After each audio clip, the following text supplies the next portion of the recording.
ఒక టీటీడీ మాజీ ఈవోగా ఉండి మొత్తం తిరుమల కనసను నడిపి ఈ రోజు కల్తీ విషయంలో విచారణకు వస్తే నేను ఒక భక్తుడిగా లడ్డు ఇస్తే లడ్డు కూడా తోసేసి ఈరోజు ధర్మారెడ్డి కారికి పారిపోయాడు. అంటే అర్థం చేసుకోండి, ఆయన లడ్డు ప్రసాదం తీసుకోవచ్చు కదా, ఈ ప్రసాదాన్ని ఇస్తే ఆయన ఈరోజు నన్ను చూసి ఆ ప్రసాదం చూసి కారికి వెళ్ళిపోయాడు. అంటే ఏమని అర్థము, ఆయన తప్పు చేశాడు కాబట్టి విచారణ అయింది. ఆయన ఈరోజు ఈ లడ్డును చూడగానే ఆయన పారిపోయాడు అంటే దీని వెనకాల ఏదో ఉంది. ఎందుకంటే ఈ లడ్డు కుంభకోణం ఖచ్చితంగా ఆయనకు మనసు కలిసి వేసిందా, లేకపోతే లడ్డును చూస్తేనే ఆయనకు కాదేమో అనుమానం ఉంది.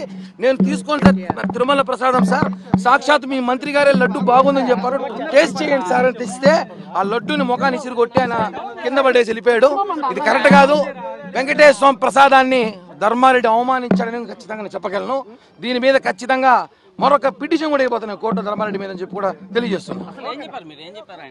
నేను వచ్చాను సార్, ఆయన దిగాడు సార్, శ్రీవారి ప్రసాదం సార్ తీసుకోండి, మీ మంత్రి గారు ప్రసాదం బాగుందని చెప్పారు, చూడండి సార్ అన్న.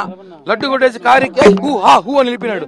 అంటే ఆయన హయాంలో ఉన్నాం అనుకుంటున్నాడు. ఇంకా ఈ హయాము కాదు, ఇక్కడ ప్రసాదం వెంకటేశ్వర స్వామితో ఆల్రెడీ పెట్టుకున్నావు, మళ్ళీ దేవుడు ప్రసాదిస్తే దేవుడు ప్రసాదం తోసేసి కారికి వెళ్ళిపోయాడు.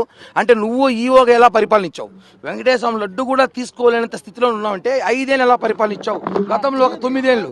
అంటే నువ్వు ఇవన్నీ కూడా డ్రామాలు ఆడావని చెప్పి కూడా నేను అంటున్నాను సార్.